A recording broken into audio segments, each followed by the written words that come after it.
Morning everyone, Gordy, West Coast Saw, just walking down to the shop, and I think I'm going to do a piston video today. Got my dog Trip here, he's headed down with me.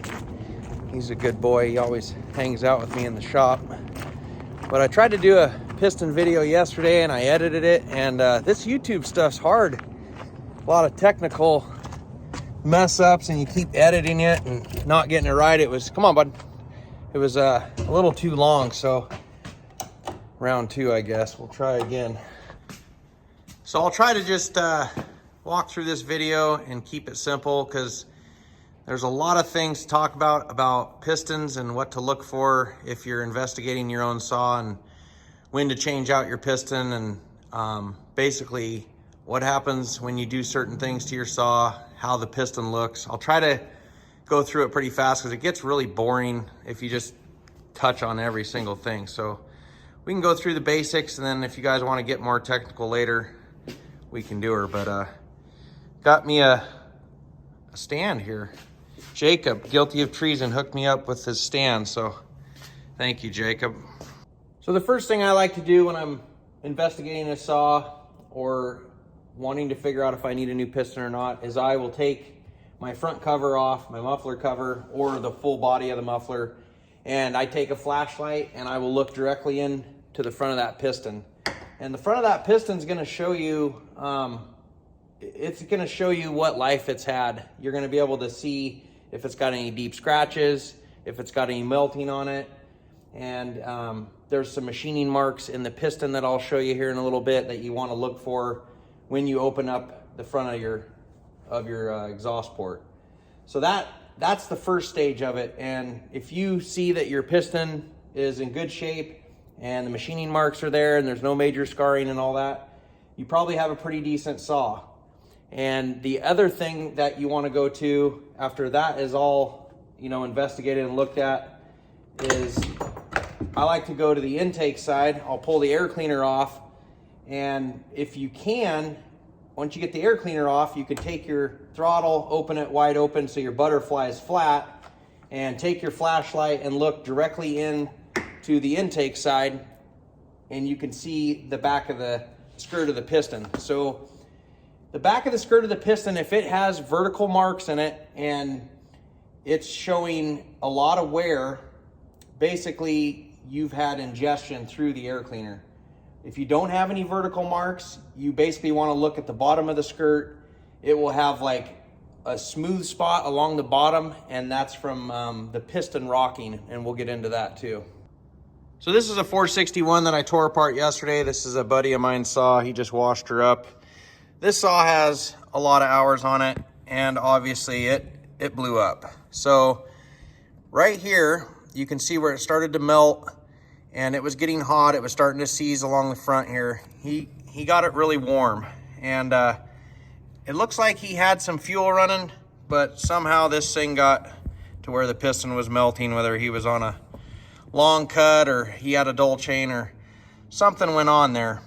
But that is not good. When you see any kind of scratches, even stuff like this, that is an indication that piston needs to be changed out. And by continuing to run pistons that have, imperfections in them and all that, it takes its toll on the cylinder wall.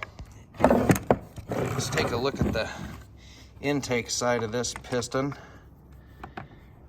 Now, this piston, it doesn't have any vertical. There she goes, she's focusing there. It doesn't have any vertical scratches, not anything substantial. So it's showing that, there it is. It's showing that it hasn't ingested any major material. And you can see the horizontal marks, the machining marks are still in this piston, but as this piston's got a lot of wear on it, you can see that the machining marks are gone down here. And this is a good indication that this piston was time to change out before he had trouble. Most of these 461s have a lot of wear right on the intake side right here, and you can see where this piston got to rocking pretty good, and it was wearing pretty hard on that back side. But that's what an intake looks like that's fairly wore. So we'll go on to another one here. So here's another piston that I wanted to show you. This is an 880 piston, and this piston came off of a mill. It had a hard life. It just ran full bore all the time, big long pulls. And even though this piston doesn't have any scratching or no apparent damage, you know, if you look at it really close, you see how it's all smooth and worn? Well, there's supposed to be machining marks across this, like I showed you on the other one. Once this gets wore down, your tolerances between your cylinder wall and your piston become greater because your piston's getting smaller. So then your piston has, you know, room to move. So when that piston's traveling up and down, it starts to rock in the cylinder, like so. And what happens is the more it rocks, the more it fatigues the piston. You can get hairline fractures in your skirt, and eventually the skirts will break. The other thing that happens before it breaks is you'll start to see a lot of intake wear right at the bottom, and that's from that cylinder rocking like that against the cylinder wall. And it takes its toll on the cylinder wall. The chrome takes a hell of a beating when that piston's just slapping back and forth at 10,000 RPMs for day after day, you know. So that's one indication that it's time to change your piston. If you see your piston getting smooth on the front and there's no machining marks, that's a really good indication she's time to change her out. The other thing that happens is these rings, they're moving in and out all the time, expanding, contracting, and these ring grooves get wore. Where the rings set in there, they get wore and they get wider, and your rings start to have more flutter to them. And as the RPMs come up and you're continue to run your piston over and over and over without changing it, that ring land in the middle right there, they call that a ring land, that can break. So you never want that to go because it's gonna send material down into the bottom end, and then you're looking at major damage into the bottom of the saw. So changing these pistons out is, it's an easy task, but it's something that needs to get done. Oh, one other thing I also want to go over. Once the machining marks are gone on the front of the piston and it's all smooth, what I envision is, you know, your lubrication is in your fuel. It's in your oil. Your oil and your fuel are basically keeping this piston from wearing on the cylinder.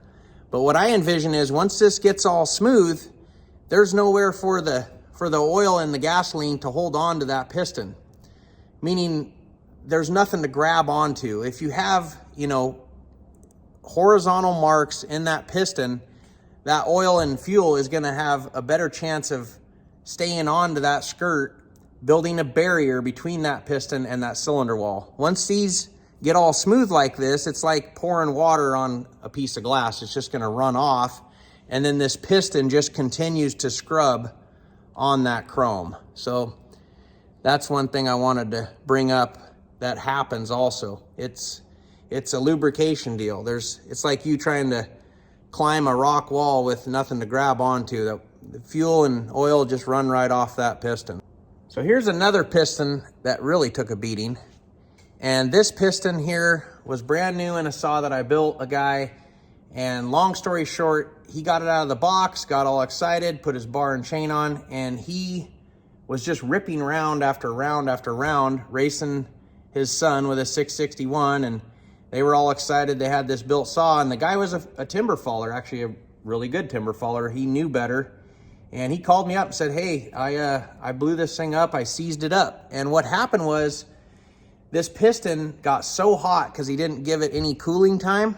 He just continued to rip these 3.5 foot rounds, round after round after round, until this piston just swelled so much it had nowhere to go. So here's the intake side. And this thing started to seize from here all the way around. It got really tight right there. It started to want to melt. All the way around the exhaust side, all the way around to this side. This is one of the worst seizures I've seen so far on a hot piston. But once he let it cool down, you know, it would turn over. Obviously there was no compression. The rings are stuck to the piston, but That's what can happen if you're running your saw super hard on huge poles and not giving her any breath of air, just continuing to cut without it being, cooling down. And he had lots of fuel running too. So it wasn't a lean issue. It was just straight up getting her too hot. But that's what that would look like if you got your saw really super hot. So here's another example of what happens if you don't warm up your saw. This is a 661 piston. This guy was a timber faller, and he would pack his saw out into the strip, start her up, and he was running a 36 to 42 inch bar, and he would start right into the face cuts, cutting big, large sugar pine, never let the saw warm up. And these cast pistons and cylinders and everything, the expansion rate is different on different things. So you have a thin piston, it's going to expand faster than a thick cylinder. So when you start up a saw and you don't let it properly warm up, what happens is these pistons swell, and they will actually do what you call a cold seizure. And a cold seizure is when it starts to get tight in the cylinder before the saw is warmed up. And this guy actually had an issue right there. You can see the ring pin is totally hogged out. See that hole? And they're supposed to look like, let me find the other one. They're supposed to look like that. And that's a little metal pin right there. So what was happening is every 6 months, this guy would call me up. Hey, I lost another piston, and the pin come out of the ring. The ring pin came out, and I was like, what is going on? So I kept thinking about it, and I finally asked him, what are we doing for warm-up procedure? And he says, I don't warm nothing up. I just start her up and go to town. Well, after 6 months, that pin right there would get loose in the piston, because the piston would swell so fast, and the metal ring or the metal pin wasn't expanding at the same rate as the piston, and it was causing the pin to get loose in the piston until it worked its way out and gouged the cylinder really bad. So I told him, we'll put another cylinder on it, and then just let it sit there and warm up while you're putting your gear on. Let everything, sit and idle for a while, and then go ahead and start cutting. And he did, never had another problem. But that was one that threw me for a loop right there for a minute, until I figured out that he was not letting his saw warm up. And this saw had a lot of wear. You can kind of see how it's smooth around the top there on the sides. And the machining marks are pretty much gone on this thing. And that's from that piston swelling too fast in the cylinder from not letting your saw warm up. So that is another example of what happens to your piston when you don't let her warm up. But these pistons really take a beating, and they basically will show the story of what's the saw has went through its whole life. So here's another piston. This one here is a 390, and that is from running too lean. Not enough fuel. You can see up there on the top, she got melting on the corner and then came on down the front. So if you're looking into your saw and you see anything of this sort, most likely your cylinder's already done. So, but you don't want to see anything, any scratches, even minor like this at all in your piston. You want to see, horizontal lines, no vertical lines. But this is a typical lean blow up right there. Pretty normal. Okay, here's some pistons, and I'll show you how different pistons wear differently, depending on what the saw is and all that good stuff. But each piston is designed a little bit differently, and sometimes you get more skirt wear on one model versus the other, and I'll show you why. So this is a 461 piston, and you can see how the skirt, meaning the length of the skirt from the top of the piston down, is shorter on this side than this side. So what happens is that piston, it's unbalanced. So it wants to rock steady in that cylinder wall. And the 461s are notorious for intake wear. And you can see the bottom of that intake wore right there. And that's what happens when you have a 461 that rocks. This one here, let's see. This one here is a 660. This is a 661. Now, the piston height, the overall piston height's pretty much the same. It's flat across there. Both skirts are even on the bottom. So these pistons are nice and balanced as far as front to back. The problem that you see with these two pistons, and I'll show you, is look at the wrist pin height. That's a 661 and that's a 660. So when you get different wrist pin heights, this piston here, from the center of that wrist pin to the top of that piston, it has a lot more weight on top of that wrist pin than this one. When you have a higher wrist pin height, you have less rock because there's less weight above that wrist pin. Now this one here, you got all that weight above balancing, and your skirt is right below your wrist pin. I mean, it's just wanting to rock when it's brand new. So these are things that cause pistons to rock. Sometimes there's nothing you can do about it. You just have to monitor your piston wear and make an educated decision of when to change your piston out. So we've covered the basics of the pistons and what to look for as far as changing them out. I don't want to get too in depth. I could be here forever and it just drags on. But if you're going to change out a piston and rings, this is what a brand new cylinder looks like. It has the cross hatching in it, and those cross hatching is those little scratches going back and forth horizontally. That is a used cylinder. So this cylinder is one that I had, and it has a lot of wear and tear on it, and you can actually see right there where the chrome is wore through, and that cylinder is pretty much done. I'm not going to run it anymore because it has no more chrome. It's all the way through to the aluminum, and that's, you know, what happens after a long period of time, no matter how many pistons you change out. But that there is what a really used cylinder looks like, and sometimes they even look worse. This here is that 461, and you can see how it's kind of it's kind of getting light right there. Yeah, you can definitely see where it's getting light on that chrome on the bottom half. And that's what happens when you start getting pistons that are rocking all the time, back and forth. It just takes its toll on the chrome. And if you're gonna put a new piston in a used cylinder, what I suggest is getting online, and you can buy these ball hones on Bailey's online, and these come in all different sizes. I usually get like the 320 grit. You don't have to get super aggressive grit or anything. And you put these in the drill. I dump a little oil on them, spray some WD-40 in the cylinder, and take this thing and run it in and out a couple of times, nothing crazy. And then that will put the cross hatching back into your cylinder. On an old cylinder, it'll look like this again, and give that new piston and rings a nice home to sit in and seat in nice. So that is a must if you're gonna put a piston and rings in. Spend the $30, grab yourself a ball hone, and go ahead and do it, along with probably a new base gasket. And I like to always put a new wrist pin bearing and all that. But I just wanted to touch base, kind of a basic video of what I look for. And by changing out those pistons, you're gonna save yourself possibly a cylinder. And you might get 2 piston and rings per 1 cylinder before it wears the chrome out. It's really hard to say. There's just a lot of variables that go into this.